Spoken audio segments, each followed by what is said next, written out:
La sala de guerra en Volantis vibraba con tensión mientras el almirante Kaelan estudiaba la pantalla holográfica que flotaba sobre la mesa de cristal. 12 puntos rojos marcaban las ubicaciones donde las naves exploradoras zarianas habían desaparecido sin siquiera enviar una señal de socorro. Las 12 habían estado investigando el mismo sistema solar, una pequeña región remota que albergaba una especie primitiva llamada humanos. Muéstrame las grabaciones de batalla otra vez, ordenó Kaelan, sus dedos escamosos tamborileando contra el borde de la mesa. El holograma cambió, mostrando imágenes granuladas de los pocos exploradores que habían logrado transmitir datos antes de su destrucción. El comandante de guerra Valerius se inclinó hacia adelante, su armadura dorada reflejando la luz azul de la pantalla. Estas criaturas luchan con proyectiles de metal y explosivos químicos. Su tecnología está siglos por detrás de la nuestra, y aún así destruyeron 3 de nuestras flotas de reconocimiento. Las imágenes mostraban naves humanas, toscas y angulares, en comparación con las elegantes curvas de las naves zarianas. En lugar de armas de energía, disparaban trozos sólidos de metal a velocidades increíbles. En lugar de escudos que podían desviar ráfagas de plasma, usaban gruesas placas de blindaje. Parecía primitivo, casi risible, hasta que la grabación mostró un destructor humano embistiendo directamente la matriz de escudos de un crucero zariano y destrozando la nave con fuerza cinética. No siguen la doctrina de batalla apropiada, murmuró el subcomandante Teron, su rostro de escamas azules contraído por la confusión. Cuando son superados en número, deberían retirarse. Cuando son superados en armamento, deberían rendirse. En cambio, atacan con mayor furia. Kaelan había gobernado 12 sistemas estelares durante más de 40 rotaciones. Y nunca se había encontrado con una especie que desafiara la lógica militar de forma tan completa. Los humanos no tenían imperio, controlaban solo un sistema estelar y poseían tecnología que el imperio zariano había abandonado milenios atrás. Sin embargo, habían luchado contra sus exploradores con una ferocidad que rozaba la locura. Quizás no entienden el concepto de rendición, sugirió la analista táctica Lyra desde su posición cerca de los terminales de datos. Nuestros equipos de xenobiología creen que evolucionaron de cazadores depredadores en manada. Esto podría explicar sus respuestas agresivas. La cola del almirante se agitó con irritación. En todas sus campañas a través de la galaxia, las especies se sometían a la superioridad zariana o eran aplastadas por una fuerza abrumadora. Los humanos no parecían encajar en ninguna de las dos categorías. Eran demasiado débiles para representar una amenaza real, pero demasiado tercos para aceptar la derrota inevitable. Mientras tanto, a miles de millones de años luz de distancia, el comandante Javier Montes flotaba en la cubierta de observación de la estación lunar, observando la Tierra girar lentamente debajo de él. La esfera azul y blanca parecía pacífica desde esta distancia. Pero Javier sabía que la apariencia engañaba. Todas las naciones importantes del planeta habían entrado en alerta militar total después del último encuentro alienígena cerca del cinturón de asteroides. Señor, tenemos una transmisión entrante del comando de la flota, llamó la oficial de comunicaciones Ana Torres desde el puente. Javier se impulsó desde el puerto de observación y se deslizó por el corredor de gravedad cero hacia el centro de mando. La estación lunar bullía de actividad mientras el personal se preparaba para lo que todos sabían que se avecinaba. La estación había sido construida como una instalación de investigación, pero en los últimos meses se había transformado en la primera línea de defensa de la humanidad. El equipo de minería se había convertido en armas improvisadas. Los transportes de carga habían sido equipados con placas de blindaje. Y todas las naves disponibles habían sido puestas en servicio. Javier entró en el puente donde su personal superior ya se había reunido. La piloto Isabel Cruz estaba sentada a los controles del timón, sus dedos danzando sobre las pantallas holográficas mientras realizaba simulaciones de vuelo. El ingeniero Carlos Ramírez estaba inclinado sobre las lecturas técnicas, modificando los sistemas de energía para exprimir cada gramo de rendimiento de su equipo. El sargento de infantería Rafael Vega estaba de pie cerca de la estación táctica, estudiando las posiciones defensivas en todo el sistema solar. ¿Qué noticias hay de la Tierra?, preguntó Javier mientras se acomodaba en su silla de mando. Los dedos de Ana se movieron sobre su panel de comunicación. La presidenta Isabela Castillo ha autorizado la movilización total. Cada unidad militar está siendo reposicionada y las poblaciones civiles en las principales ciudades están siendo trasladadas a refugios subterráneos. ¿Alguna noticia de las naves de patrulla exteriores? Contacto negativo con la estación Neptuno durante las últimas 6 horas. La última transmisión indicó grandes firmas de energía moviéndose desde el espacio profundo. Javier sintió que se le encogía el estómago. La estación Neptuno albergaba sensores de alerta temprana que podían detectar naves entrantes desde varios años luz de distancia. Si habían quedado en silencio, significaba que los alienígenas ya estaban en el sistema solar. Carlos levantó la vista de su estación de ingeniería. Señor, he estado analizando los restos de esos encuentros anteriores. Estos alienígenas usan algún tipo de sistema de escudo basado en energía. Nuestras armas convencionales apenas los rasguñaron antes. Pero he estado pensando en enfoques alternativos como el impacto cinético, masa bruta y velocidad. Sus escudos parecen diseñados para dispersar energía, pero objetos sólidos moviéndose a alta velocidad podrían atravesarlos. Isabel asintió con entusiasmo. Eso explicaría por qué las naves mineras lo hicieron mejor que nuestros destructores en la última pelea. Esos transportes de asteroides fueron construidos para manejar trozos masivos de roca. Javier consideró esta información mientras observaba la pantalla táctica actualizarse con nuevos contactos que aparecían en el borde del alcance del sensor. Docenas de naves alienígenas se movían hacia el sistema solar interior en una formación que hablaba de precisión militar y confianza abrumadora. De vuelta en Volantis, el almirante Caelan estaba finalizando sus planes de batalla. La flota Garra Escarlata consistía en 60 naves capitales, cada una capaz de reducir un planeta a escoria fundida. Acompañándolos había 300 naves más pequeñas y casi 50,000 de los mejores guerreros del Imperio. Era la fuerza más grande jamás reunida para una sola campaña.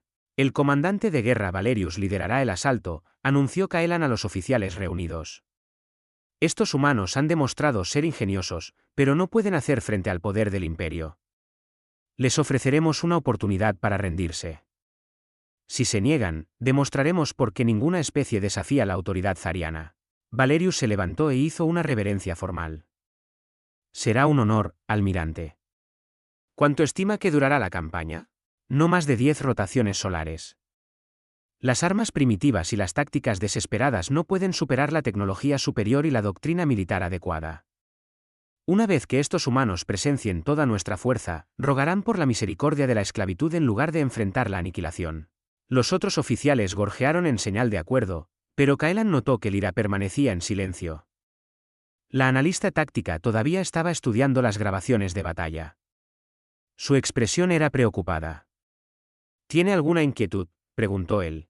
¿Solo observaciones, almirante? Estos humanos parecen intensificar su resistencia en proporción a la amenaza que enfrentan. Cuanto más grandes eran nuestras fuerzas de exploración, más violentamente respondían. Me pregunto qué podrían hacer cuando se enfrenten a toda nuestra flota. Caelan hizo un gesto despectivo. Miedo, muy probablemente. Cuando vean 60 naves capitales descendiendo sobre su mundo natal, comprenderán la futilidad de la resistencia. Ninguna especie es tan tonta como para librar una batalla que no puede ganar. Mientras la flota Garra Escarlata se preparaba para partir de Volantis, ni el almirante Caelan ni el comandante de guerra Valerius podían imaginar que estaban a punto de encontrar una especie que veía las probabilidades imposibles no como una razón para rendirse, sino como un desafío a superar.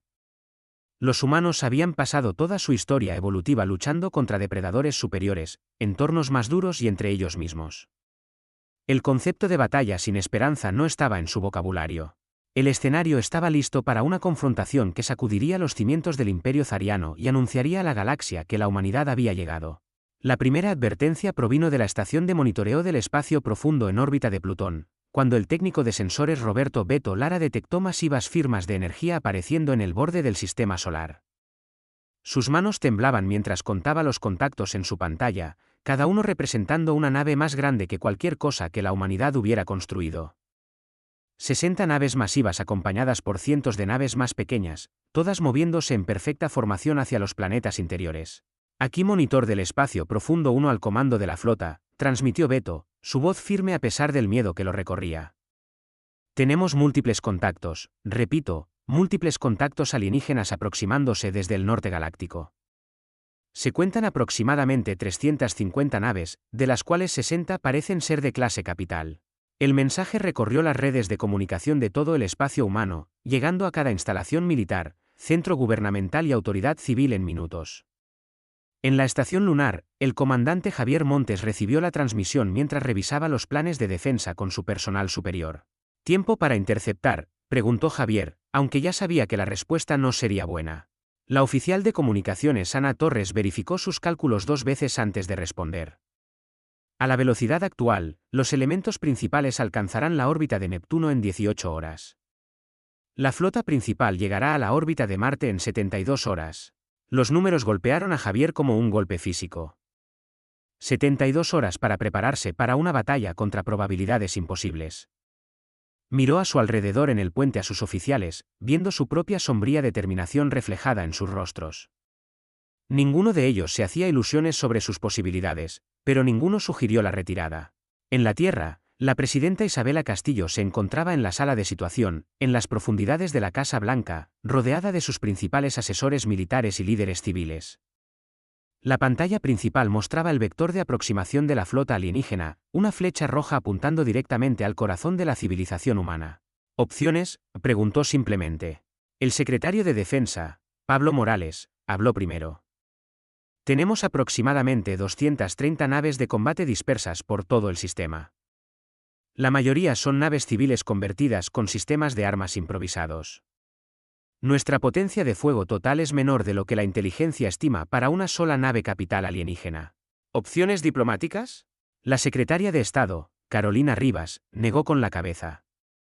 Hemos estado transmitiendo en todas las frecuencias desde los primeros incidentes de contacto. Nunca han respondido a ningún intento de comunicación. Sus acciones previas sugieren que no están interesados en la negociación. El general Roberto Reyes, presidente del Estado Mayor Conjunto, se inclinó sobre la pantalla táctica. Señora Presidenta, nuestras fuerzas convencionales no pueden ganar este enfrentamiento. Sin embargo, podríamos hacer que paguen muy caro su victoria. Cada análisis de encuentros anteriores sugiere que estos alienígenas esperan batallas rápidas y decisivas. No están preparados para una resistencia prolongada. La presidenta Castillo asintió lentamente. Había pasado noches en vela revisando cada fragmento de inteligencia sobre sus visitantes alienígenas. El patrón era claro. Superioridad tecnológica abrumadora respaldada por previsibilidad táctica. Seguían doctrinas de batalla rígidas, usaban formaciones estandarizadas y parecían genuinamente confundidos por la imprevisibilidad humana. Implementen el plan desafío, ordenó. Envíen la orden a todas las unidades de la flota y a las fuerzas de defensa planetaria. No vamos a huir y no nos vamos a rendir. Si quieren la Tierra, tendrán que quitárnosla. En el borde del sistema solar, el comandante de guerra Valerius estaba en el puente de su nave insignia, la conquista inevitable, observando el espacio humano hacerse más grande en la pantalla principal. El puente era una maravilla de la ingeniería zariana, con superficies de control cristalinas y pantallas holográficas que respondían tanto al pensamiento como al tacto. Informe de estado, ordenó. Todas las naves en formación y procediendo según lo programado, respondió su oficial táctico. Los sensores de largo alcance detectan naves humanas moviéndose para interceptar, pero sus números son insignificantes. Contamos menos de 50 naves de clase destructor o superior. Las mandíbulas de Valerius chasquearon con diversión. 50 naves contra sus 350. Los humanos eran increíblemente valientes o increíblemente estúpidos. Dado su comportamiento anterior, sospechaba ambas cosas.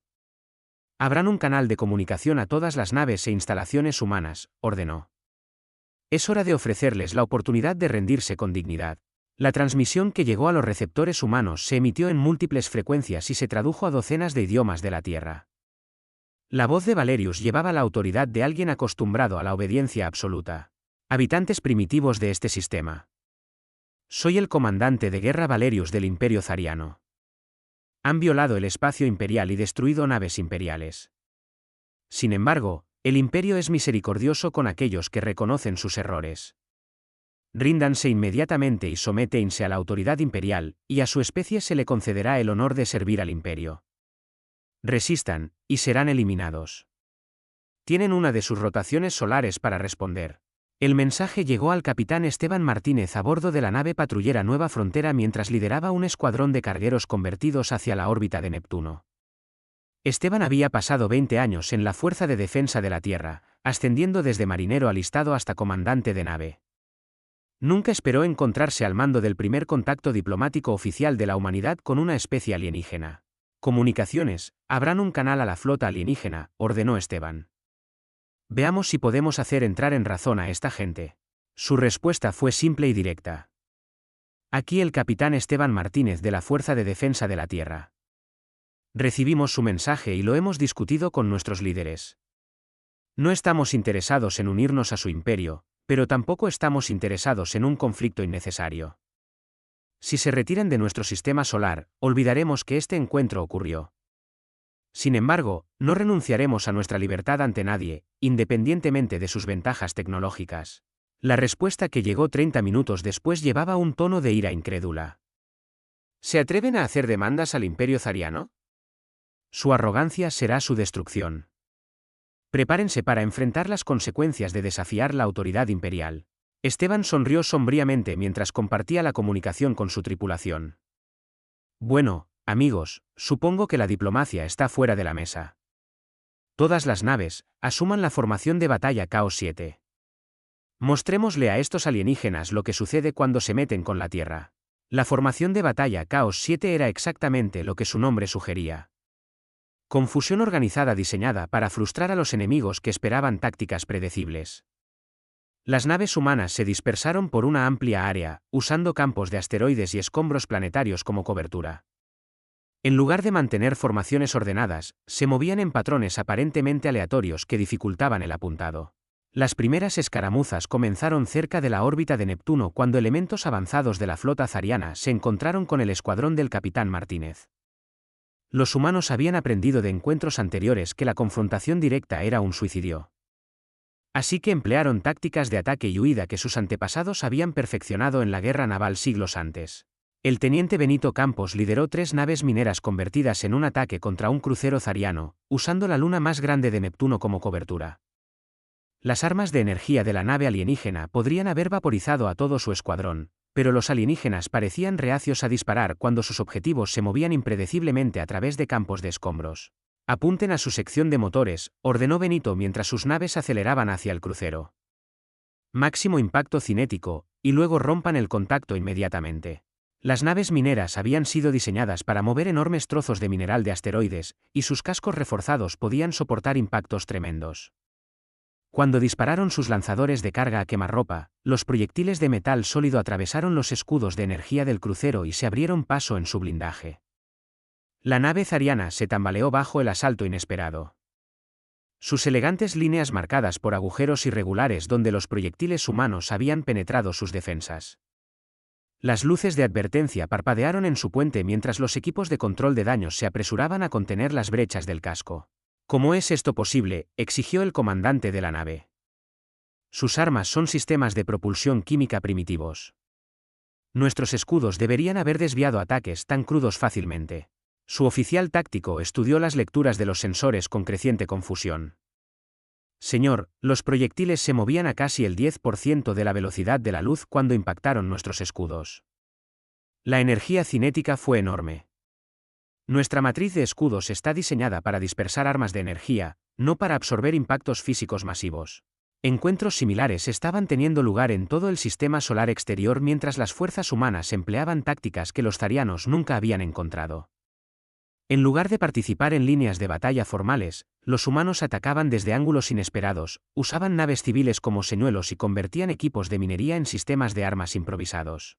En la estación lunar, el comandante Montes coordinaba la defensa mientras monitoreaba los informes de todo el sistema. Cada enfrentamiento revelaba nueva información sobre las capacidades y debilidades alienígenas. Inteligencia que resultaría crucial en las batallas venideras. Son buenos en lo que esperan, dijo a su personal durante una breve pausa en la lucha. Armas de energía, tecnología de escudos, doctrina militar formal, pero no parecen saber cómo manejar el caos, y no están preparados para armas cinéticas que se mueven a las velocidades que podemos alcanzar. El ingeniero Carlos Ramírez asintió con entusiasmo. He estado analizando los datos de batalla, y creo que sé por qué. Su civilización es antigua y estable. Probablemente han estado luchando el mismo tipo de guerras durante miles de años. Estamos haciendo cosas que nunca han visto antes porque nunca hemos tenido sus ventajas. La batalla por la órbita de Marte se convirtió en una pesadilla que el comandante de guerra Valerius recordaría por el resto de su vida, aunque eso resultaría ser más corto de lo que esperaba. Su flota se había acercado al planeta rojo esperando otra victoria rápida contra fuerzas humanas inferiores. Pero lo que encontraron en cambio fue una trampa cuidadosamente orquestada que desafiaba todos los principios de la guerra civilizada. El comandante Montes había pasado las 48 horas anteriores coordinando con cada nave humana disponible en el sistema, usando Marte como el punto focal para la apuesta más desesperada de la humanidad. La infraestructura orbital del planeta se había convertido en una plataforma de armas masiva, con estaciones mineras lanzando asteroides a velocidades increíbles y satélites de comunicación reutilizados como sistemas de puntería. Vienen exactamente como se predijo, informó la piloto Isabel Cruz desde su posición en la pantalla táctica. 60 naves capitales en formación imperial estándar con naves de escolta dispuestas en pantallas protectoras. Están siguiendo su doctrina perfectamente. Montes asintió sombríamente. La previsibilidad era exactamente con lo que contaban. Señala a todas las unidades. Operación Mazo es un hecho. Ocultas en toda la órbita de Marte, casi 100 naves humanas esperaban la señal. Incluían de todo, desde destructores militares hasta cargueros de basura convertidos, armados con armas cinéticas y tripulados por voluntarios que sabían que se enfrentaban a probabilidades imposibles. El plan era simple en concepto pero aterrador en su ejecución. En lugar de luchar contra las naves alienígenas una a una, convertirían toda la zona orbital en un campo de batalla caótico donde la tecnología superior no significaba nada. La sargento técnico Caterina Vargas se agachó en la bahía de carga de la nave de transporte El Precio de la Libertad, revisando los explosivos improvisados que su equipo había construido con cargas de minería y productos químicos industriales. Su trabajo era quizás el más peligroso de todos, abordar naves enemigas y causar estragos desde dentro. Recuerden, gente, le dijo a su escuadrón de 20 infantes de marina, estos alienígenas piensan que la guerra es un juego de caballeros con reglas y protocolos. Vamos a mostrarles lo que hacen los humanos cuando no hay reglas. La primera oleada de ataques no provino de naves humanas, sino de la propia infraestructura orbital. Las estaciones de Marte comenzaron a lanzar todo lo que podían acelerar. Trozos de mineral procesado, materiales de construcción, incluso satélites fuera de servicio. Los proyectiles eran toscos y no guiados, pero había miles de ellos, creando una nube mortal de escombros que obligó a la flota zariana a frenar su avance. ¿Qué están haciendo?, exigió Valerius mientras su nave insignia se estremecía bajo los impactos de fragmentos de metal. Esto no es guerra. Esto es una locura. El rostro de su oficial táctico mostraba la confusión que se estaba extendiendo por toda la flota alienígena. Señor, parece que están usando toda su infraestructura industrial como armas. Nuestros sensores detectan más de 3,000 proyectiles individuales en varios vectores de aproximación. Antes de que Valerius pudiera responder, comenzó el verdadero ataque. Las naves humanas emergieron de detrás de planetas, lunas y campos de asteroides, acelerando a velocidades que deberían haber destrozado a sus tripulaciones. Habían desactivado sus compensadores inerciales y sistemas de gravedad artificial, aceptando el brutal castigo físico a cambio de una maniobrabilidad que sus oponentes alienígenas no podían igualar. El capitán Daniel Danny Ríos lideró la primera oleada de asalto en su carguero convertido, la última defensa. Su tripulación estaba atada en sillones de aceleración mientras la nave tiraba 15 gravedades en una carrera de ataque en espiral. Los vasos sanguíneos estallaron en sus ojos por la fuerza aplastante, pero mantuvo sus manos firmes en los controles mientras su nave disparaba todas las armas que llevaba contra el crucero zariano más cercano. Los alienígenas nunca se habían encontrado con tripulaciones dispuestas a desactivar sus propios sistemas de seguridad para obtener una ventaja táctica. Sus propias naves estaban limitadas por la necesidad de mantener a sus tripulaciones vivas y conscientes, mientras que las naves humanas superaban con creces los parámetros operativos seguros. El resultado fue una serie de ataques que vinieron desde ángulos imposibles a velocidades increíbles, convirtiendo la ordenada formación zariana en un caos. El capitán de corbeta Nicolás Pardo comandaba un escuadrón de cazas modificados que habían sido equipados con colectores de ariete experimentales, dispositivos diseñados originalmente para recolectar hidrógeno interestelar. Sus pilotos los usaron como armas, recogiendo escombros del campo de batalla y lanzándolos a las naves enemigas como enormes escopetazos. Apunten a la nave con la firma de energía más grande, ordenó Pardo mientras su escuadrón se zambullía a través de una nube de fragmentos de metal. Esa tiene que ser su nave de mando. El ataque a la nave insignia de Valerius vino de 6 direcciones simultáneamente, con cazas humanos tejiendo a través de su propio fuego defensivo para asestar golpes a quemarropa contra el casco de la nave. Los escudos de la conquista inevitable destellaron y colapsaron bajo el asalto sostenido, permitiendo que los proyectiles cinéticos penetraran profundamente en la estructura interna de la nave. Pero el ataque más devastador provino de la sargento técnico Vargas y su equipo de abordaje. Usando una técnica desarrollada en la industria minera de asteroides, habían modificado su transporte para igualar la velocidad de rotación de la nave insignia enemiga, lo que les permitió literalmente estrellarse a través del casco de la nave y abrirse camino luchando en el interior. Vargas se encontró en un corredor lleno de superficies cristalinas y suave iluminación azul, enfrentándose a alienígenas que medían más de 2 metros pero se movían con la grácil fluidez de los bailarines. Los zarianos estaban obviamente evolucionados para un entorno diferente y su forma elegante parecía casi frágil en comparación con las complexiones compactas y musculosas de su escuadrón de marines. Sepárense y encuentren su centro de mando, ordenó. Recuerden, no estamos aquí para ganar. Estamos aquí para causar caos.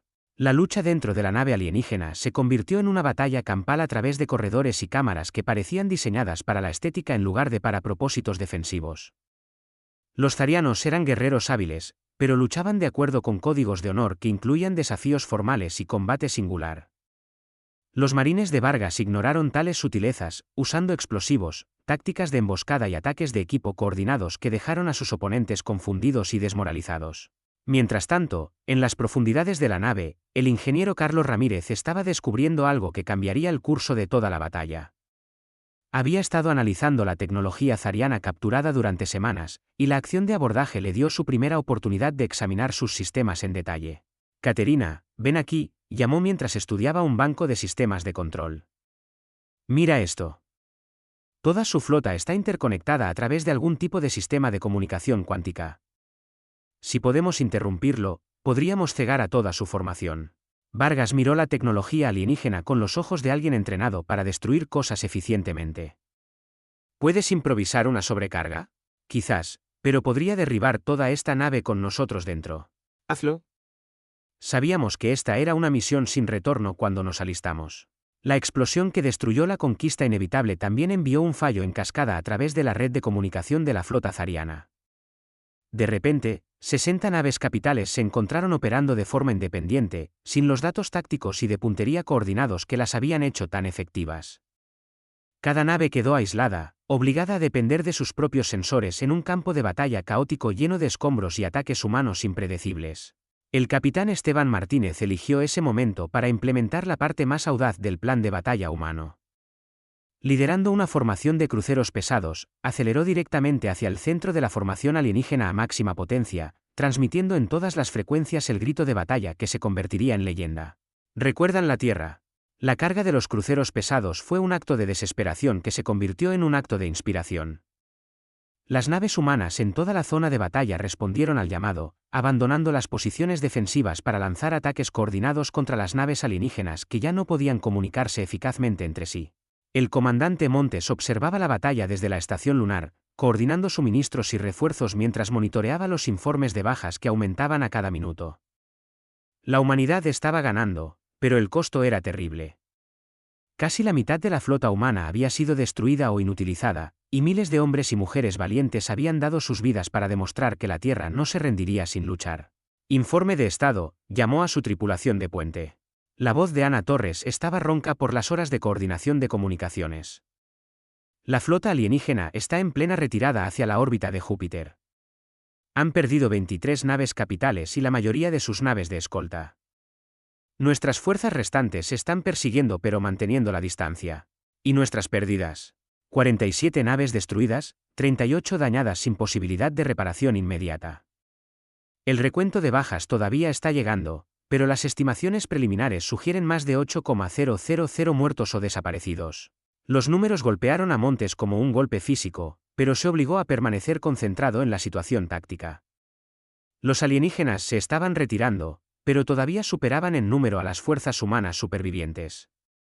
Esta batalla se había ganado, pero la guerra estaba lejos de terminar.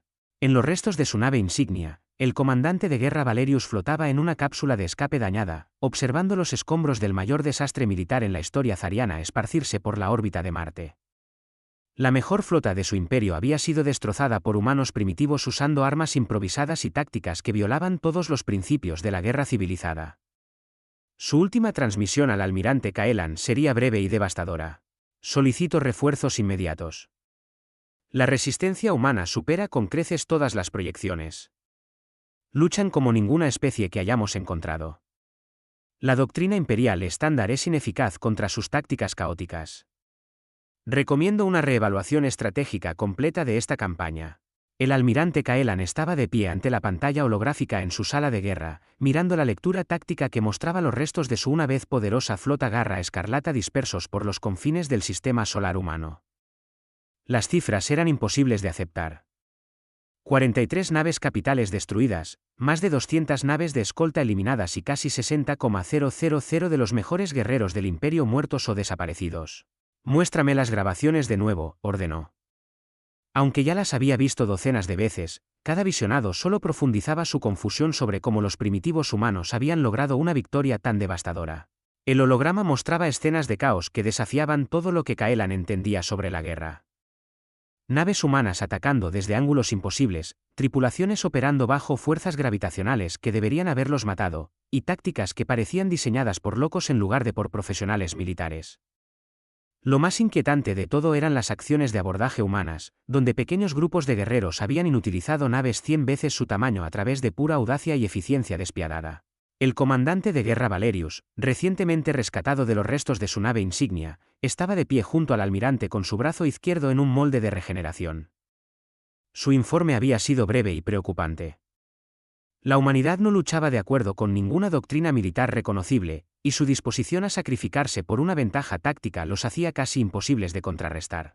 Destruyeron nuestra red de comunicación primero, explicó Valerius, su voz aún ronca por la inhalación de humo. Sin datos de puntería coordinados, nuestras naves se convirtieron en objetivos aislados. Luego usaron su infraestructura industrial como armas, convirtiendo estaciones orbitales enteras en plataformas de bombardeo cinético. Pero su tecnología es primitiva, insistió Caelan.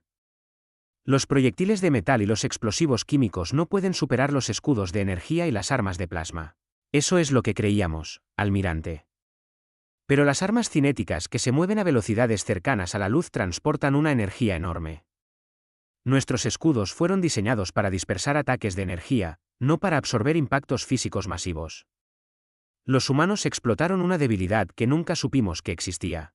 Mientras tanto, en las profundidades del espacio cerca de la órbita de Júpiter, la flota humana superviviente estaba siendo sometida a reparaciones y refuerzos rápidos.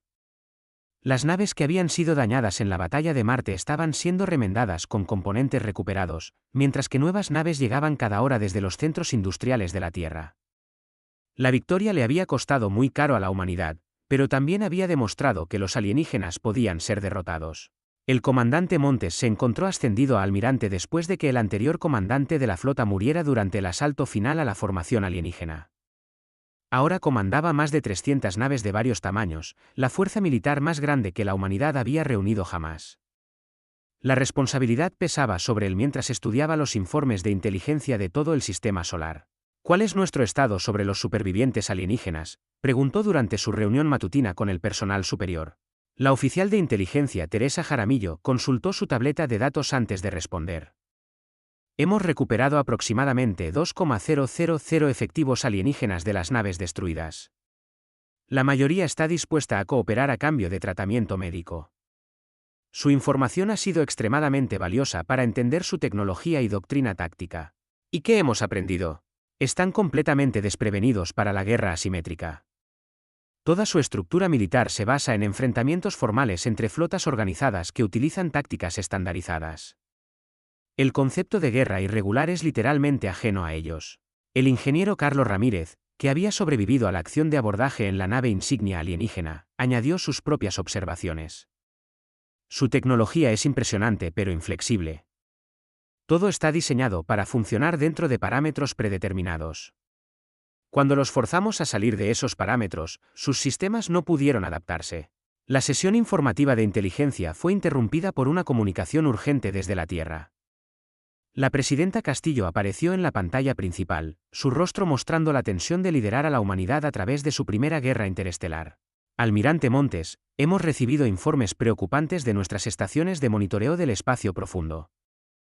Los sensores de largo alcance han detectado movimientos masivos de flotas en toda esta región de la galaxia.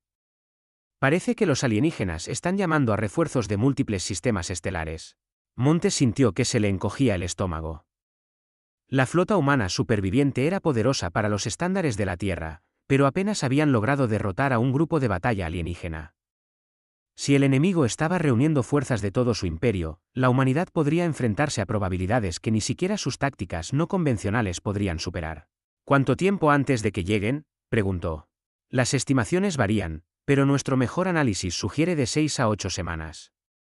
La buena noticia es que hemos tenido contacto preliminar de algunas fuentes inesperadas. Aparentemente, la noticia de nuestra victoria ha llegado a otras especies en esta región, y varias han expresado interés en formar acuerdos de defensa mutua. En el mundo natal zariano de Volantis, el emperador Kael convocó una sesión de emergencia del alto mando para abordar la crisis que amenazaba los cimientos mismos del imperio. La pérdida de la flota Garra Escarlata no fue solo un desastre militar. Fue un desafío a la autoridad zariana que podría inspirar rebelión en todo su territorio. Esto no puede permitirse, declaró el emperador, su voz ancestral llevando el peso de la autoridad absoluta. Si los humanos primitivos pueden derrotar a nuestros mejores guerreros, otras especies comenzarán a cuestionar nuestro dominio. Debemos aplastar esta rebelión antes de que se extienda. El almirante Kaelan se inclinó formalmente antes de responder. Su Majestad, ya he comenzado a movilizar la segunda, cuarta y séptima flotas de batalla. Combinadas, representan más de 400 naves capitales y la fuerza militar más grande de nuestra historia. ¿Y cree que esto será suficiente? Los humanos lograron la victoria a través de la sorpresa y tácticas no convencionales. Ahora que entendemos sus métodos, podemos adaptar nuestras propias estrategias en consecuencia. La fuerza abrumadora aplicada correctamente resolverá esta situación permanentemente. Pero incluso mientras Kaelan hablaba con confianza, albergaba dudas privadas sobre la sabiduría de escalar el conflicto. Los humanos ya habían demostrado capacidades que desafiaban las suposiciones fundamentales sobre la guerra, y su aparente disposición a morir en lugar de rendirse sugería un nivel de determinación que el imperio nunca había encontrado. De vuelta en el sistema solar humano, la piloto civil Jimena Bravo estaba liderando un programa de entrenamiento que habría parecido imposible solo unos meses antes. Transportes de carga, transatlánticos de pasajeros e incluso yates de lujo estaban siendo convertidos en naves militares. Sus tripulaciones eran entrenadas en tácticas que ninguna academia militar formal había enseñado jamás. Recuerden, gente, le dijo a un grupo de nuevos reclutas, la velocidad y la imprevisibilidad son nuestras mayores armas. Los alienígenas esperan que sigamos sus reglas, pero nosotros hacemos nuestras propias reglas. Si ellos piensan que algo es imposible, eso es exactamente lo que deberíamos intentar hacer. El programa de entrenamiento reflejaba la mayor fortaleza de la humanidad, la capacidad de adaptarse e improvisar bajo presión extrema.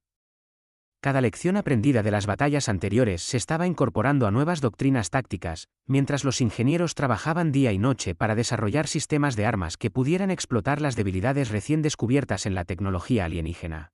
En la estación lunar, el doctor Alejandro Torres había establecido una instalación de investigación dedicada a comprender el equipo alienígena capturado. Su equipo había realizado varios descubrimientos revolucionarios que resultarían cruciales en las batallas venideras. Mira esto, le dijo a Montes durante una sesión informativa privada. Sus armas de energía son increíblemente sofisticadas, pero operan en frecuencias fijas. Si podemos desarrollar sistemas de interferencia de amplio espectro, podríamos interrumpir su puntería. ¿Cuánto tiempo llevaría implementar eso? Semanas, no meses. El principio básico es bastante simple.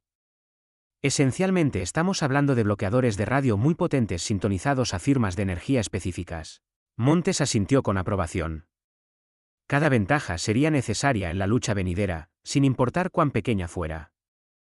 Los alienígenas estaban trayendo toda su fuerza para aplastar a la humanidad, y solo la innovación y la determinación permitirían que la Tierra sobreviviera al asalto. Mientras ambos bandos se preparaban para el conflicto mayor que se avecinaba, las secuelas de la primera batalla continuaron enviando ondas de choque por toda la galaxia. Las especies que habían vivido bajo la dominación zariana durante siglos comenzaron a susurrar sobre la posibilidad de resistencia, mientras que otras observaban nerviosamente para ver si la victoria de la humanidad había sido una casualidad o el comienzo de una nueva era. La guerra por la supervivencia de la Tierra estaba entrando en su fase más crucial, y el resultado determinaría no solo el destino de la humanidad, sino el futuro equilibrio de poder entre las estrellas. El imperio zariano había gobernado sin oposición durante milenios, pero la humanidad había demostrado que incluso el imperio más poderoso podía sangrar cuando se enfrentaba a oponentes que se negaban a aceptar la derrota. En el frío vacío entre los planetas, tanto las fuerzas humanas como las alienígenas se preparaban para una confrontación que empequeñecería la batalla anterior en escala y ferocidad. Lo que estaba en juego no podía ser más alto, la supervivencia de la civilización humana contra todo el poderío militar de un imperio galáctico que nunca había conocido la derrota. La siguiente fase de la guerra pondría a prueba todo lo que la humanidad había aprendido sobre sus enemigos alienígenas y todo lo que creían sobre sí mismos. La batalla final comenzó no en el espacio, sino en las redes de comunicación cuántica que conectaban cada nave zariana a través de 3 sistemas estelares. El doctor Alejandro Torres había pasado semanas desarrollando un virus que podía explotar los rígidos protocolos de la tecnología alienígena. Y cuando las flotas imperiales combinadas salieron del hiperespacio cerca de Plutón, su creación estaba lista para lanzar el primer golpe de la humanidad. El almirante Montes observaba desde el puente del recién construido acorazado el desafío mientras más de 400 naves capitales alienígenas se materializaban en perfecta formación, sus cascos brillando con la energía de los sistemas de escudos avanzados. La visión debería haberlo llenado de desesperación, pero en cambio sintió una sombría satisfacción. Los alienígenas seguían siguiendo sus patrones predecibles, todavía creyendo que la fuerza abrumadora podría superar el ingenio humano. Inicien la operación Tormenta del Caos, ordenó, su voz transmitiéndose a través de las redes de comunicación de todo el sistema solar. La primera fase del desesperado plan de la humanidad se activó simultáneamente en docenas de ubicaciones. Transmisores ocultos comenzaron a emitir el virus de Torres en frecuencias que coincidían con los protocolos de comunicación zarianos, mientras que las naves humanas dispersas por todo el cinturón de asteroides comenzaron a acelerar hacia posiciones predeterminadas. El propio emperador Kael había venido a presenciar la destrucción final de la humanidad. Su masivo acorazado de pavor posicionado en el centro de la formación imperial. El anciano gobernante había vivido durante más de 3 siglos, conquistando docenas de especies y expandiendo el territorio del imperio por la mitad de la galaxia. Esperaba que esta batalla fuera una formalidad, una demostración de lo que les sucedía a los primitivos que desafiaban la autoridad zariana. Comiencen el asalto, ordenó. Quiero su mundo natal reducido a cenizas en 6 rotaciones. Pero a medida que las flotas imperiales se movían hacia los planetas interiores, su perfecta coordinación comenzó a disolverse. El virus de Torres se propagó a través de sus redes de comunicación como un incendio forestal, convirtiendo su mayor fortaleza en una debilidad crítica. Las naves recibieron órdenes contradictorias, los datos de puntería se corrompieron y las elegantes formaciones que habían dominado los campos de batalla durante milenios comenzaron a desmoronarse. ¿Qué está sucediendo?, exigió el almirante Kaelan mientras las pantallas tácticas de su nave insignia parpadeaban con información falsa. Nuestras redes están comprometidas, informó su oficial de comunicaciones, el pánico infiltrándose en su voz. Todas las frecuencias de mando están recibiendo interferencia. La coordinación de nave a nave es imposible. El caos en la flota alienígena era exactamente lo que Montes había esperado, pero sabía que no duraría mucho. Los zarianos se adaptarían a la interrupción de la comunicación en cuestión de horas. Y cuando lo hicieran, la desventaja numérica de la humanidad se volvería abrumadora. Todas las unidades, implementen el protocolo Sierra, transmitió en frecuencias humanas seguras. Recuerden, no tenemos que ganar esta pelea. Solo tenemos que asegurarnos de que ellos la pierdan. El protocolo Sierra fue la apuesta más desesperada en la historia militar humana. El sacrificio deliberado de toda la infraestructura orbital de la Tierra para crear un campo de exterminio que atraparía a las flotas alienígenas. Las estaciones mineras en todo el sistema comenzaron a detonar sus reactores de fusión, convirtiéndose en estrellas artificiales de corta duración que llenaron el espacio con radiación mortal y pulsos electromagnéticos. El capitán Dani Ríos, que había sobrevivido a la batalla de Marte a pesar de las probabilidades imposibles, lideró un escuadrón de cargueros convertidos en el asalto inicial contra el acorazado de pavor del emperador. Su nave, la última defensa, había sido reconstruida con un blindaje experimental y armas cinéticas que podían atravesar los escudos de energía, pero sabía que el ataque era esencialmente un suicidio. Esto es por todos los que hemos perdido, transmitió mientras su escuadrón aceleraba hacia la masiva nave alienígena. Y por todos los que vamos a salvar.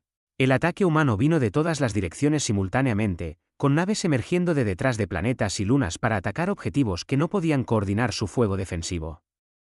La piloto Isabel Cruz lideró una formación de cazas a través del campo de escombros en expansión creado por las detonaciones orbitales, usando trozos de metal y hielo como armas cinéticas improvisadas.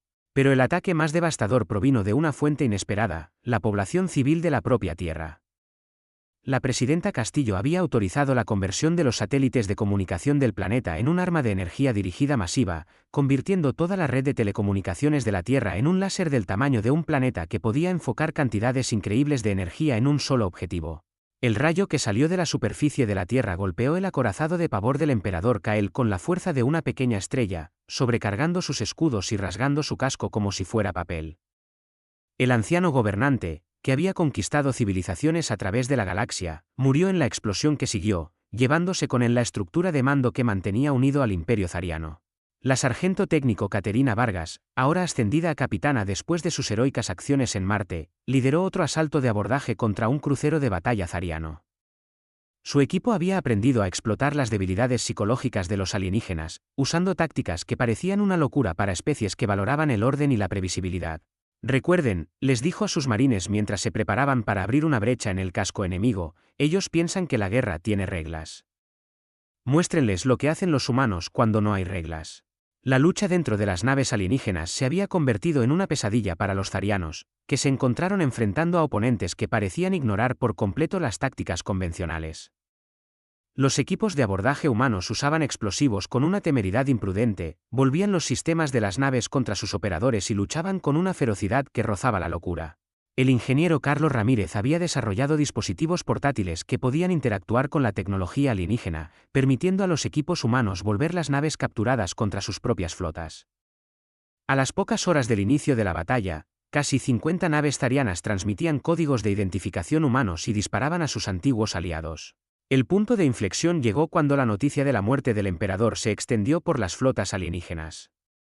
Sin su comandante supremo y con sus redes de comunicación en caos, los capitanes de las naves individuales comenzaron a tomar decisiones independientes sobre si continuar luchando o retirarse a un lugar seguro.